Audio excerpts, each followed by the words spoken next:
قوم سمود کی بستی سے گزر ہوا، وہاں جب صحابہ کرام نے پانی لیا تو حضور علیہ الصلوۃ والسلام نے پانی کو پھینکنے کے لیے فرما دیا، اور جو آٹا گوندھ لیا تھا اس کو جانوروں کو کھلانے کے لیے حکم دے دیا، اور آگے ایک اور کنواں تھا، وہاں حضور نے فرمایا کہ اس کنویں سے پانی کو لیا جائے۔ سبحان اللہ۔ وجہ کیا؟ حضرت صالح علیہ الصلوۃ والسلام کی اونٹنی نے اس میں سے پانی پیا تھا۔ صحیح مسلم اور صحیح بخاری کی حدیث ہے، حضرت صالح علیہ السلام کی اونٹنی نے اس کنویں سے پانی لیا تھا۔ اب ہمارے آقا صلی اللہ علیہ وسلم کے دنیا میں آنے سے تقریباً 500 سال پہلے حضرت عیسیٰ علیہ السلام کی ولادت ہوئی تھی، اور پھر اس سے کتنے سو یا کتنے ہزار سال پہلے حضرت صالح علیہ السلام سے اللہ بہتر جانے، اللہ کی عطا سے اس کے حبیب صلی اللہ علیہ وسلم بہتر جانے۔ چلو for the sake of argument کم سے کم 1000 سال مان لیتے، 1000 سال یا 1500 یا 2000 سال پہلے اللہ کے نبی کے معجزے سے ظاہر ہونے والی اونٹنی جس کنویں سے پانی پیا تھا، وہ کنواں 1000 سال کے بعد بھی بابرکت ہے۔ کیوں؟ حضور نے فرمایا اس کا پانی پیو۔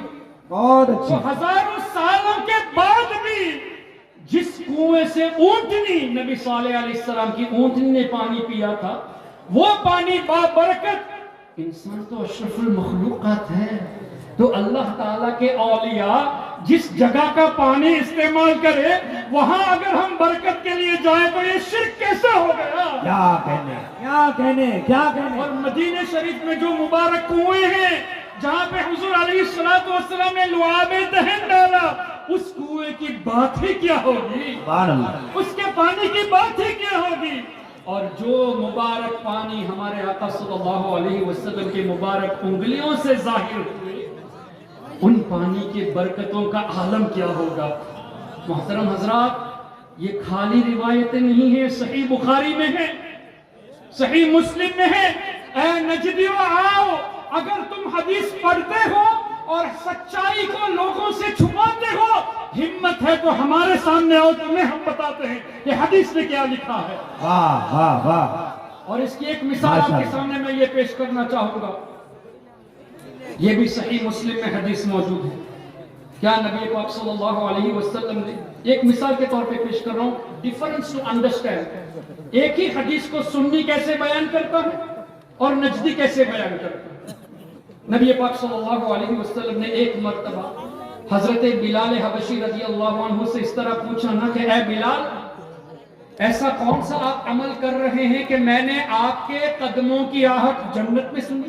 اللہ اللہ اللہ اللہ۔ حدیث کا مفہوم ہے نا، اللہ۔ اے بلال ایسا کون سا عمل آپ کرتے ہیں کہ آپ کے قدموں کی آہٹ میں نے جنت میں سنی؟ تو حضرت بلال نے کیا فرمایا؟ یا رسول اللہ صلی اللہ علیہ وسلم، جب بھی تازہ وضو کرتا ہوں تو تحیۃ الوضو پڑھ لیتا ہوں۔ اب یہ حدیث مسلم شریف میں ہے، لیکن دیوبندی نجدی اگر اس حدیث کو بیان کرے گا تو کیا کہے گا؟ دیکھا فضیلت تحیۃ الوضو کی کتنی بڑی فضیلت ہے، ہمیں بھی چاہیے ہم وضو کریں تو 2 رکعت تحیۃ الوضو پڑھ لیا کریں۔ لیکن یہی بات، یہی حدیث کوئی سنی عالم سنائے گا آپ کو تو ایک تو تحیۃ الوضو کی فضیلت بتائے گا، دوسرا یہ بھی بتائے گا کہ زمین سے آسمان کا ڈسٹنس کتنا ہے۔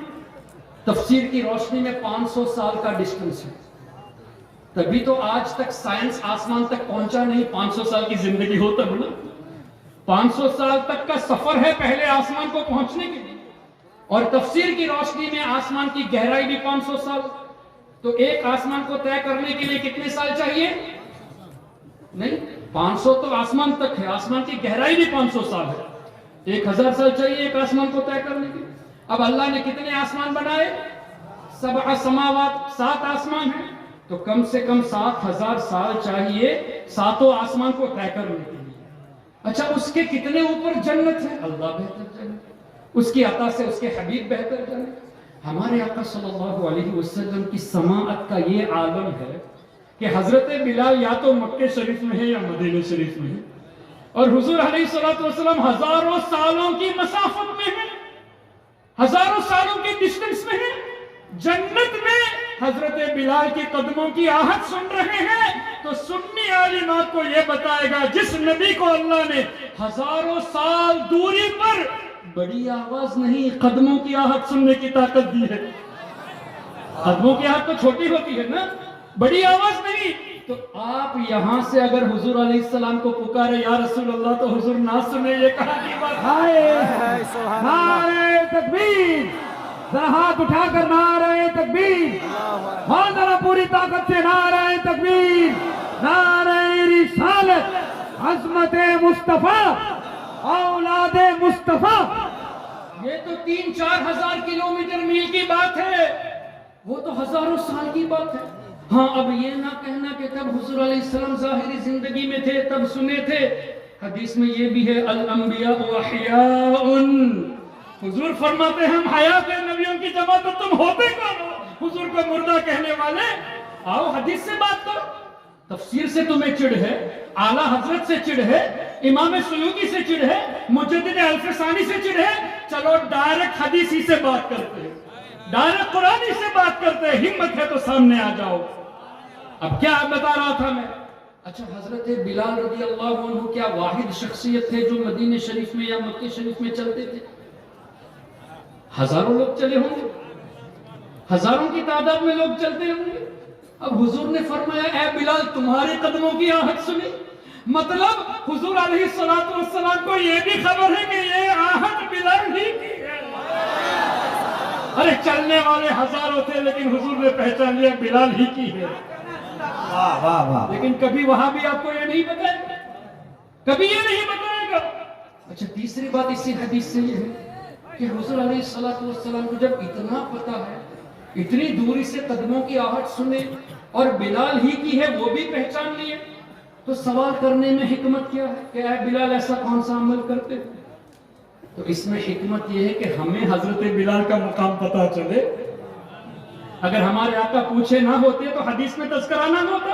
حدیث میں تذکرہ ہوا تو تحیۃ الوضو کی فضیلت کے ساتھ ساتھ حضرت بلال کا مقام بھی تو پتا چلا. ارے صرف اتنا ہی نہیں محترم، حضور جانتے تھے کہ کون سا عمل ہے، تبھی تو پوچھا اے بلال تمہارے پاس ایسا کوئی عمل ہے؟ اب بتا دو تاکہ عوام سمجھ جائے کہ کون سا عمل ایسا ہے. اچھا اس پر بھی حدیث صحیح مسلم، حضور علیہ السلام نے فرمایا، علماء موجود ہے میری ضرور اصلاح کرنا کوئی خامی ہو جائے. عریضت علی اعمال امتی. دیکھیں میں دوبارہ ریپیٹ کرتا ہوں، عریضت علی عمل امتی ان کا تذکرہ نہیں ہے. میرے کسی امت کا ایک عمل میرے سامنے پیش کیا گیا یہ نہیں ہے. عریضت علی اعمال امتی، میری امت کے تمام اعمال میرے سامنے پیش کیے گئے. واہ واہ واہ. ماضی کا صیغہ ہے نا عریضت، پاسٹ ٹینس، یعنی ہمارے آقا آج ہمارا اس علاقے میں جمع ہونا 1400 سال پہلے دیکھ لیا ہے. سبحان اللہ. یہ بھی ہمارا عمل ہے نا. آپ نے کل کیا آج کیا کر رہے ہیں، کل کیا کرنے والے ہیں، ہمارے آقا نے ایڈوانس میں دیکھ لیا. عریضت علی اعمال امتی، صرف آپ لوگوں کا نہیں، پوری امت میں جو بھی حضور کی، ہر کوئی حضور کا امت ہے. انسان بھی حضور کی امت میں سے ہے، جنات بھی ہیں، فرشتے بھی ہیں، جانور بھی ہیں. تو تمام کے عمل حضور علیہ السلام سے پوشیدہ نہیں ہے. اب کوئی یہ کہہ سکتا ہے اگرچہ صحیح مسلم میں ہو سکتا ہے روایت میں ضعف پایا گیا ہو، ان کو تو چاہیے نا کچھ نہ کچھ ڈھونڈنے کے لیے، تو ٹھیک ہے قرآن کریم سے پیش کرتے ہیں. سورہ الانعام آیت نمبر 75، وَكَذَلِكَ نُرِي إِبْرَاهِيمَ مَلَكُوتَ السَّمَاوَاتِ وَالْأَرْضِ. اللہ فرماتا ہے جس کا مفہوم ہے کہ اے حبیب اسی طرح ہم ابراہیم علیہ السلام کو دکھاتے ہیں ملکوت السماوات والارض، پوری کائنات میں جو کچھ بھی ہے وہ ابراہیم علیہ السلام کو دکھایا نہیں ہے. نوری کا لفظ ہے، استمراری ہے، ابھی بھی ابراہیم علیہ السلام کو ہم دکھا رہے ہیں. حضرت ابراہیم علیہ السلام اپنے قبر انور میں آرام فرما رہے ہیں، لیکن پوری کائنات ابراہیم علیہ السلام کی نظروں کے سامنے ہے. اور سیدی اعلیٰ حضرت نے اس پر بڑا پیارا نکتہ ارشاد فرمایا. فرماتے ہیں وَكَذَلِكَ، اللہ نے فرمایا اور اسی طرح، یعنی اے حبیب آپ کو بھی دکھا رہے ہیں، ابراہیم علیہ السلام کو بھی دکھا رہے ہیں. وَكَذَلِكَ نُرِي. اچھا اس آیت کریمہ کی تفسیر میں پھر ایک اور مرتبہ حافظ ابن کثیر کا تذکرہ ہو گیا. اے وہابیو حضور کے علم غیب کا انکار کرتے ہو. اگر علم غیب پر کوئی مان لیا تو مشرک کہتے ہو. آؤ ابن کثیر کو مشرک کہو. حافظ ابن کثیر نے اسی آیت کے تحت فرمایا فَلَمْ يَخْفَ عَلَيْهِ شَيْءٌ مِّنْ أَعْمَالِ الْخَلَائِقِ کہ ابراہیم علیہ السلام کی نظروں سے اعمال الخلائق جتنی بھی مخلوق ہے ان مخلوق کے جتنے بھی ایکشنز جتنے بھی عمل ہیں ان میں سے کچھ بھی ابراہیم علیہ السلام سے پوشیدہ نہیں تھا. عربی فَلَمْ يَخْفَ عَلَيْهِ شَيْءٌ مِّنْ أَعْمَالِ الْخَلَائِقِ ایک بھی شے ابراہیم علیہ السلام کی نظروں سے چھپی نہیں تھی اعمال الخلائق میں سے. اور اسی آیت کی تفسیر میں یہ حدیث بھی موجود ہے کہ حضور علیہ السلام نے ارشاد فرمایا جب میرے رب نے مجھ پر خاص کرم فرمایا فَتَجَلَّى لِي كُلُّ شَيْءٍ ہر چیز میرے سامنے روشن ہو گئی. لیکن حدیث اسی پر ختم نہیں ہوئی. محترم حضرات آپ جتنے یہاں ہزاروں کی تعداد میں ایک مجموعی طور پہ دیکھ سکتا ہوں سب کو لیکن کیا سب کو پہچانتا ہوں؟ آپ میں سے کتنے ایسے ہیں جنہوں نے مجھے پہلی بار دیکھا ہے؟ میں نے بھی آپ کو پہلی بار دیکھا ہے. آگے کیا ہے آپ کا نام کیا ہے مجھے نہیں معلوم پیچھے والوں کا نام نہیں معلوم. اگر نام معلوم بھی ہو جائے تو ذات نہیں معلوم کیفیت نہیں معلوم آپ کے ارادے نہیں معلوم. میں جانتا ہوں نہیں پہچان یعنی دیکھ رہا ہوں جان نہیں رہا دیکھ رہا ہوں پہچانتا نہیں. حضور علیہ السلام نے فرمایا فَتَجَلَّى لِي كُلُّ شَيْءٍ ہر چیز میرے سامنے روشن ہو گئی. وَعَرَفْتُ اور میں نے پوری کائنات کی ہر چیز کو پہچان لیا. حضور نے صرف دیکھا نہیں وَعَرَفْتُ کا لفظ حدیث میں ہے میں نے سب کو پہچان بھی لیا. اللہ اکبر. کیا پتا چلا کائنات میں کوئی بھی ایسی چیز نہیں جو ہمارے آقا کی نظروں سے اوجل ہو.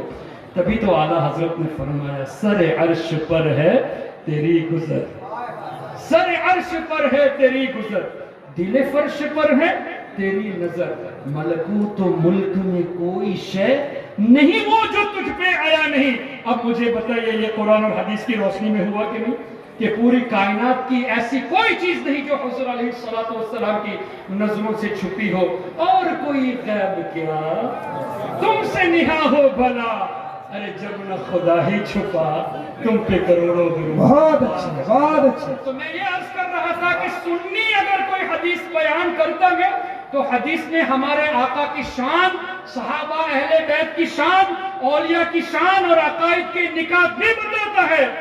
یہی حدیث نجدی بیان کرتا ہے تو اسی موضوع پر اپنی نفسانی خواہشات کی وجہ سے اسی پر اکتفا کر کے عقائد کی کوئی بات بھی نہیں بتاتا. This is why we are to be away from the followers of Wahhabism. ہمیں ان لوگوں سے دور رہنے کی ضرورت ہے. یہ حدیث میں نے کب بتائی جب حضرت صالح علیہ السلام کی اونٹنی کا تذکرہ ہوا تو اونٹنی جس کنویں سے پانی پی تھی اس میں اتنی برکت کے ہزاروں سال کے بعد آج بھی برکت موجود ہے. تو جس کنویں میں نبی پاک صلی اللہ علیہ وسلم نے اپنا لعاب دہن ڈالا جس کنویں سے اولیاء کرام نے پانی استعمال کیا اس پانی میں کیا برکتیں نہیں ہوگی. اور حضور علیہ السلام کی مبارک انگلیوں سے جو پانی جاری ہوا اس پر تو محدثون نے فرما ہی دیا کہ یہ پانی زمزم سے بھی افضل ہے. کیوں؟ آب زمزم حضرت اسماعیل علیہ السلام کے قدموں کی برکت سے ہے اور یہ پانی حضور علیہ السلام کے مبارک انگلیوں سے نسبت رکھتی ہے. تبھی تو اعلیٰ حضرت نے فرمایا نور کے چشمے لہرائے دریا بہے انگلیوں کی کرامت پہ لاکھوں سلام. اور آگے یوں بھی تو فرمایا کیا ہے وہ ندیاں پنجاب رحمت کی ہے جاری واہ واہ انگلیاں ہیں فیض پر انگلیاں ہیں فیض پر ٹوٹے ہیں پیاسے جھوم کر ندیاں پنجاب رحمت کی ہے جاری واہ واہ. تو محترم حضرات اولیاء کرام کی بارگاہ میں جو تبرک کے لیے چیزیں رکھی جاتی ہے پانی رکھا جاتا ہے وہ بدعت نہیں وہ شرک نہیں. یہ مسلم شریف کی حدیث کی روشنی میں یہ بھی ثابت ہے. تو اب اگر آپ کے سامنے کوئی آج کے بعد یہ کہے کہ اولیاء کا یاد کرنا ضروری نہیں اس کا مطلب وہ آپ کو اللہ کی رحمت سے دور کرتا ہے. اگر کوئی یہ کہے کہ اولیاء کے قریب رہنے کی ضرورت نہیں تو بلا اور مصیبت سے دور رہنے کے ذریعے سے آپ کو دور کر رہا ہے. اگر کوئی یہ کہتا ہے کہ اولیاء دافع البلا نہیں تو وہ زمین پہ رہنے کا حق بھی نہیں رکھتا. زمین بھی قائم اولیاء کے سبب سے. وہ روزی کھانے کا بھی حق نہیں رکھتا, اس لیے کہ روزے بھی اللہ تعالیٰ اولیاء کے سبب سے عطا فرماتا ہے. اتنی کلیئرٹی کے ساتھ جب احادیث طیبہ موجود ہے, اس کے بعد بھی اگر کوئی اولیاء کرام کے تعلق سے الٹی سیدھی باتیں کرتا ہے, اس کا مطلب ہمارے نوجوانوں کو, بھولے بھالے لوگوں کو وہ عقائد اہل سنت اور اللہ تعالیٰ کی جو منشا ہے کہ اولیاء رحمت کا سبب ہے, ان سے آپ تمام کو دور کرنے کی کوشش کرتے ہیں.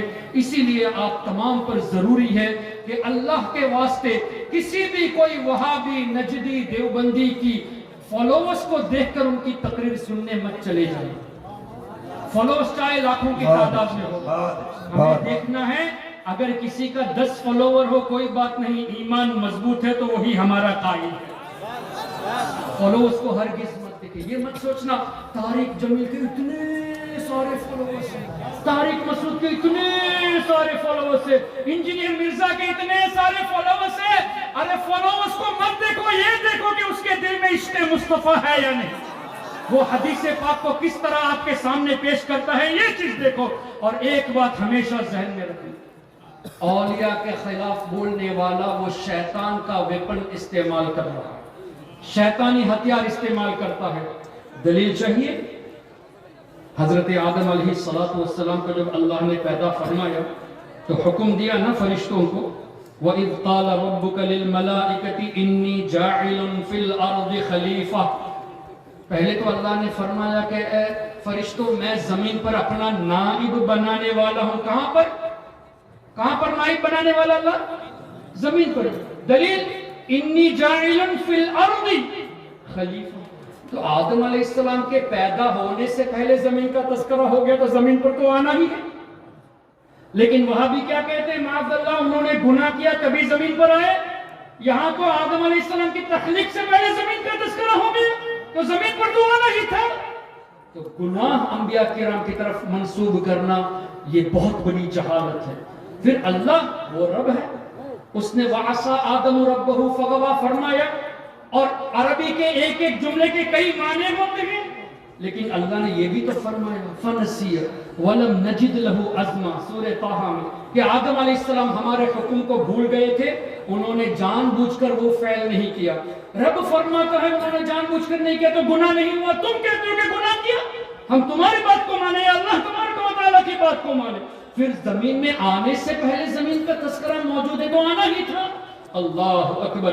پھر اللہ نے کیا فرمایا, وَإِذْ قُلْنَا لِلْمَلَائِكَةِ اسْجُدُوا لِآدَمَ فَسَجَدُوا إِلَّا إِبْلِيسَ. تمام فرشتوں نے آدم علیہ السلام کو سجدہ تعظیمی کیا, سوائے کس نے نہیں کیا سجدہ؟ کیا وہ فرشتہ تھا؟ تو حکم تو فرشتوں کو ہے. فَسَجَدَ الْمَلَائِكَةُ كُلُّهُمْ أَجْمَعُونَ إِلَّا إِبْلِيسَ. تو ابلیس کا تذکرہ کیوں ہوا؟ تو مفسرون فرماتے ہیں ابلیس فرشتہ نہیں ہے, لیکن چونکہ فرشتوں کے ساتھ گل مل کے رہتا تھا, فرشتوں کو پڑھاتا بھی تھا, اس لیے اس حکم کے زمرے میں ابلیس بھی شامل ہو گیا. اب ابلیس نے کیا کہا, یا اللہ میں کیوں سجدہ کروں گا, خلقتنی من نار وخلقتہ من طین, تو نے مجھے آگ سے پیدا کیا اور آدم علیہ السلام کو مٹی سے, انا خیر من, میں ان سے بہتر ہوں. اور یہی قاسم نانوتوی نے تہذیب الناس میں لکھا کہ امتی کبھی کبھی عمل میں نبی کے برابر ہو جاتا ہے, کبھی نبی سے بڑھ جاتا ہے. تو یہ قاسم نانوتوی کو ذہن دینے والا ابلیس ہے. انا خیر من, نبی سے بہتر کہنا یہ ابلیس کا قول ہے.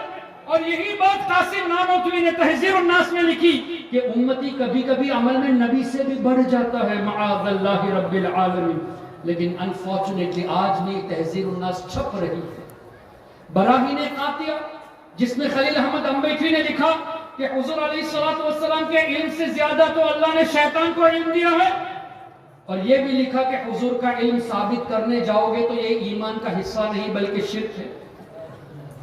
عجیب سی بات ہے, حضور کا علم ثابت کرنا یہ شرک اگر ہے تو شیطان کا علم ثابت کرنا بھی تو شرک ہوا. لیکن یہ لکھا کہ شیطان کا علم ثابت ہے, حضور کا علم ثابت کرنا شرک ہے.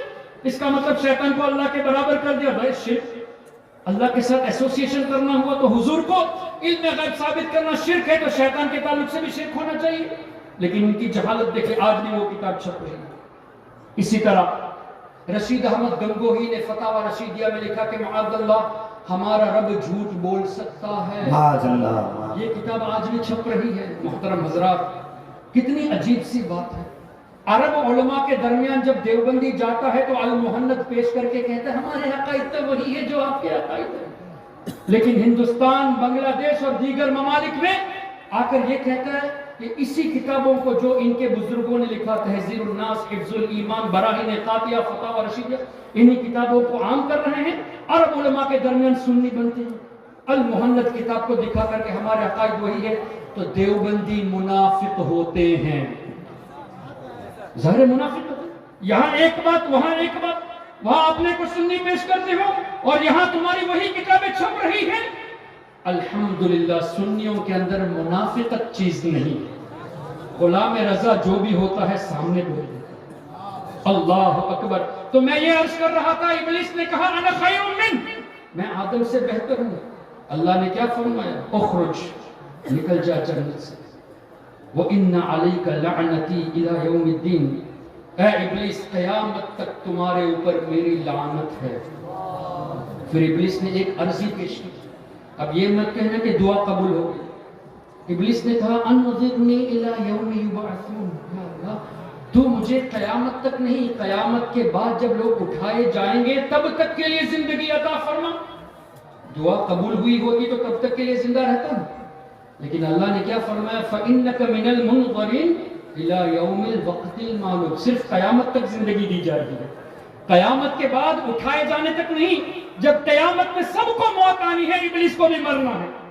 اب ابلیس نے کہا فَبِعِزَّتِكَ، اے اللہ تیری عزت کی قسم، لَأُغْوِيَنَّهُمْ أَجْمَعِينَ، میں تمام لوگوں کو اے اللہ گمراہ کروں گا، إِلَّا عبادك منهم المخلصین، مگر اے اللہ تیرے نیک بندوں کو میں گمراہ نہیں کر سکتا۔ ابلیس تو لوگوں کو گمراہ کرنے والا ہے، وہ اس بات کا اعتراف کرتا ہے کہ یا اللہ تیرے اولیاء کو گمراہ نہیں کر سکتا۔ اور اللہ نے جواب میں کیا ارشاد فرمایا؟ ان عبادی لیس لک علیہم سلطان، بے شک اے ابلیس میرے جو نیک بندے ہیں وہ میری حفاظت میں ہے، تمہارا ان کے اوپر داؤ نہیں چلے گا۔ اب یہ کنفرم ہو گیا کہ اولیاء کرام اللہ تعالیٰ کے فضل سے محفوظ ہیں، پروٹیکٹڈ ہیں۔ اب ہمیں ہمارا ایمان بچانا ہے تو ہم عام کامن لوگوں کی طرف راغب ہو یا ان لوگوں کی طرف راغب ہو جن کو اللہ نے حفاظت میں رکھا۔ تو ہمارا ایمان ہم کو بچانا ہے تو اولیاء کرام سے نسبت رکھنا ضروری ہے۔ یہ بھی قرآن کریم سے یا ایھا الذین آمنوا اتقوا اللہ وکونوا مع الصادقین، اے ایمان والو اللہ سے ڈرو اور سچوں کے ساتھ ہو جاؤ۔ تو کیا پتا چلا؟ ایمان کو بچانا ہے تو اولیاء کرام کے ساتھ رہو۔ اب ان کا ایمان ہی نہیں ہے، اسی لیے تو اولیاء سے دور کرتے ہیں۔ تو اب اولیاء کرام سے دور کرنا ہی ایمان کی سیکیورٹی کو لوز کرنے کا ذریعہ ہے۔ اولیاء کرام ایمان کے لیے سیکیورٹی ہے، حفاظت ہے، تو اولیاء سے دور کریں گے تبھی وہ سیکیورٹی لوز ہوگی تو آسانی سے ایمان لوٹ لے گا۔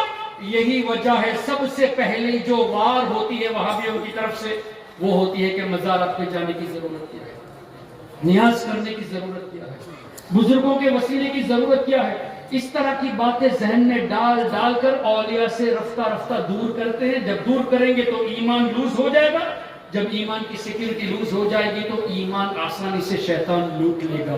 تو ان کی چال پر ہرگز نہیں آنا، ہمارے بزرگوں کے سائے میں رہو۔ اللہ تبارک و تعالیٰ آپ سب کو اور ہم سب کو نبی پاک صلی اللہ علیہ وسلم کی سچی اور پکی محبت نصیب فرمائے۔ اللہ اپنے نیک بندوں کے سائے میں ہمیں ہمیشہ رکھے، صرف دنیا میں نہیں آخرت میں بھی نیک بندوں کے سائے میں رکھے۔ یہ بھی قرآن سے ہے۔ حضرت یوسف علیہ السلام کی دعا ہماری تعلیم کے لیے، توفنی مسلمہ والحقنی بالصالحین۔ اللہ کا نبی ہمیشہ نبی ہوتا ہے، قبر میں بھی نبی، جنت میں بھی نبی۔ تو ایمان ہی پر تو دنیا سے جائیں گے، بلکہ ان کے صدقے میں ہمیں ایمان نصیب ہوتا ہے۔ لیکن حضرت یوسف علیہ السلام نے ایمان پر موت کی دعا کر کے ہمیں تعلیم دی کہ ہر وقت ایمان کی حفاظت کے لیے دعا کرنا۔ اور نبی سے بڑھ کر صالح کون ہے؟ لیکن فرمایا وَأَلْحِقْنِي بِالصَّالِحِينَ، یا اللہ صالحین سے ملا دے۔ ہمارے لیے تعلیم ہے کہ ہمیشہ صالحین کے ساتھ رہنے کی دعا کرنی چاہیے. یہی وجہ ہے کہ جب کبھی آپ دعا کریں کہ یا اللہ میری بخشش فرما, یا اللہ مجھے روزی عطا فرما, میرے بچوں کو صحت عطا فرما, والدین کو صحت عطا فرما, ساتھ میں یہ بھی دعا کرنا کہ یا اللہ ایمان والی موت نصیب فرما, نیک بندوں کے ساتھ ملا دے. تو اللہ سے دعا ہے کہ ان بزرگوں کے صدقے میں ہم سب کو اللہ تعالیٰ ایمان ہمارا مضبوط فرما دے. اور میری ایک یہ بھی دعا ہے, آپ سب بھی آمین کہہ دے, اللہ تعالیٰ ہمیں ایمان والی زندگی, ایمان والی موت اور موت کے وقت سرکار غوث اعظم کا دیدار نصیب فرمائے. سبحانک اللہم و بحمدک, اشہد ان لا الہ الا انت, استغفرک و اتوب الیک. السلام علیکم ورحمۃ اللہ وبرکاتہ.